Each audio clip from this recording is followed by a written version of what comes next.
All right, so example one, finding the formula of a power function, right? So in this example, we're going to see how to find the formula for a power function given 2 points. And so for this power function, we're given the points 4, comma 32 and 1/4, comma 1/2, right? So we're going to start off with what we know. And so far, all we know is the format, right, for a power function.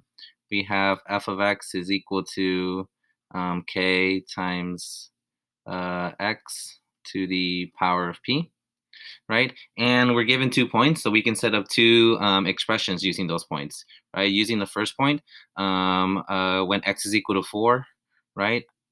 I'm just going to plug in 4 for all the x's that I see here. So f of 4 is equal to k times 4 to the power of p. And all this is supposed to be equal to 32, right? Because when x is 4, y is 32, right? And I can do the same thing with the other point. I'm going to have f of 1/4 is equal to k times 1/4 to the power of p. And this is going to be equal to 1/2.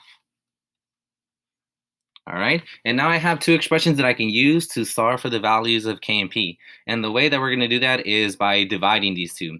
All right, so I'm going to divide the left sides of these expressions together, and I'm going to divide the right sides of these expressions together. So we're going to have k.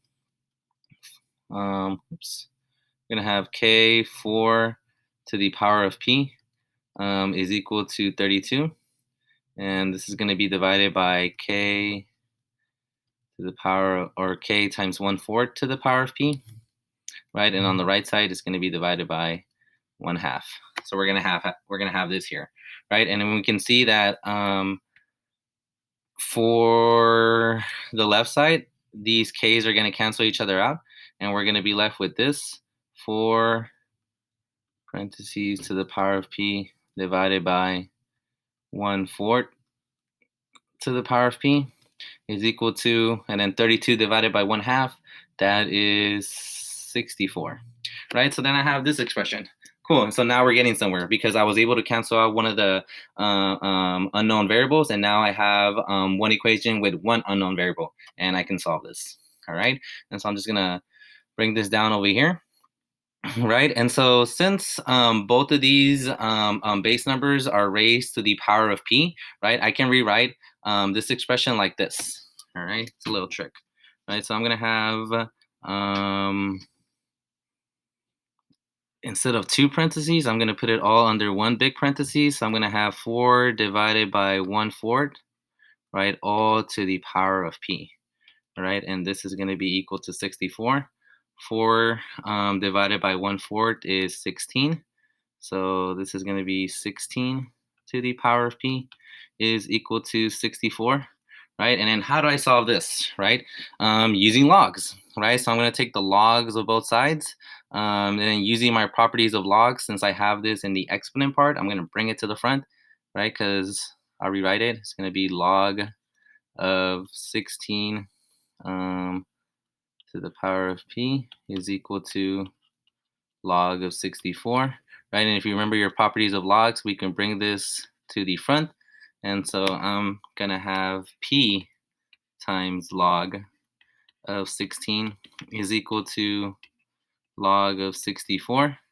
And when I solve for p, I'm gonna get log of 64 divided by log of 16.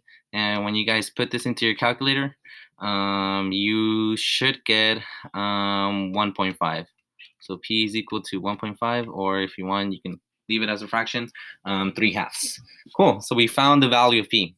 All right. And so now that we have the value of p, right, I can either use this first expression right here that we set up, or I can use the second expression, right? And I can plug in the value of p and then solve for k, right? And so I am going to do the first expression, all right?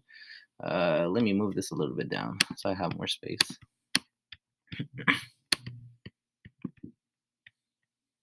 All right, cool. So let's do that. All right, so for the first expression, what I have, k for p is equal to 32. All right, So I have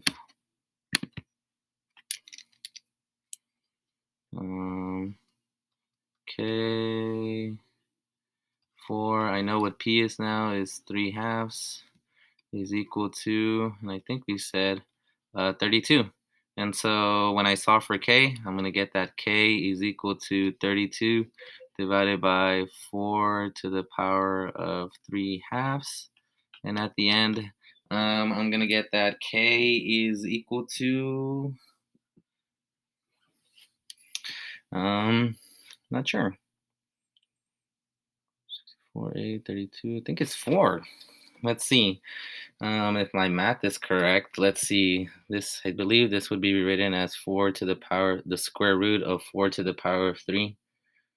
4 to the power of 3 is 64, and then when we take the square root of 64 is 8. So I think this is going to be 32 divided by 8, which should give us 4.